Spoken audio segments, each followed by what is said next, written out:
আর দুই নম্বরে বৈশিষ্ট্য কি দিমু সমবাহু ত্রিভুজের তিনটি বাহু সমান সমবাহু ত্রিভুজের তিনটি বাহু সমান সমবাহু ত্রিভুজের তিনটি বাহু সমান তিনটি বাহু সমান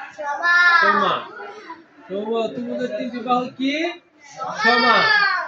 তারপর 3 নম্বরে কি দিমু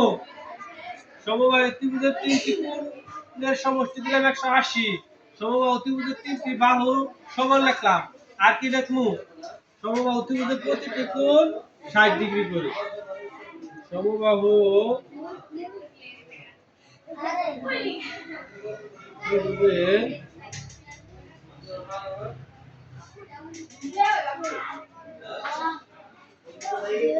প্রতিটি কোণ 60 ডিগ্রি 60 ডিগ্রি 60 ডিগ্রি তার মানে তিনটা 60 ডিগ্রি 180 ডিগ্রি হয় না তাহলে সমষ্টি যেহেতু কইতে 60 ডিগ্রি করে তাহলে তো সমবাহু ত্রিভুজের প্রতিটি কোণ হচ্ছে 60 ডিগ্রি করে এটা 60 এর 60 এর 60 তাহলে 3 60 কত 180 ডিগ্রি ধরো এখানে 60 আছে এখানে 60 এখানেও 60 তাহলে আমরা বুঝা গেল সমবাহু ত্রিভুজের সংজ্ঞা তো আগেই পড়াইছি পরীক্ষায় যদি আসছে যে একটি সমবাহু ত্রিভুজ 5 সেন্টিমিটার বাহু দ্বারা একটা সমবাহু ত্রিভুজ আঁকাও এবং তিনটা বৈশিষ্ট্য লেখো তাহলে আমি সমবাহু ত্রিভুজ প্রথমে আঁকাইলাম এটা ধরো 5 সেন্টিমিটার এই বাহু 5 সেন্টিমিটার এই বাহু 5 সেন্টিমিটার এই বাহু 5 সেন্টিমিটার তার মানে তিনটা বাহুই 5 সেন্টিমিটার কইরা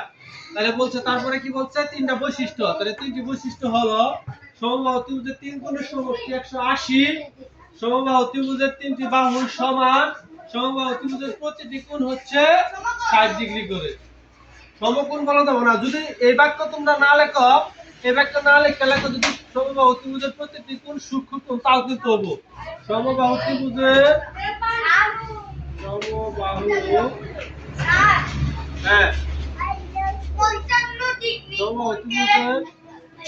প্রতিটি কোণ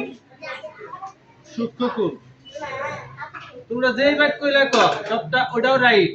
সমবাহু ত্রিভুজের প্রতিটি কোণ সূক্ষ্মকোণ এটাও রাইট 55 ডিগ্রি তার মানে 90 ডিগ্রিতে যদি ছোট হয় এরা 1 ডিগ্রি থেকে শুরু করে একবার 99 পর্যন্ত সবগুলোই সূক্ষ্মকোণ ধরুন 90 ডিগ্রি 80 ডিগ্রি 70 ডিগ্রি 55 ডিগ্রি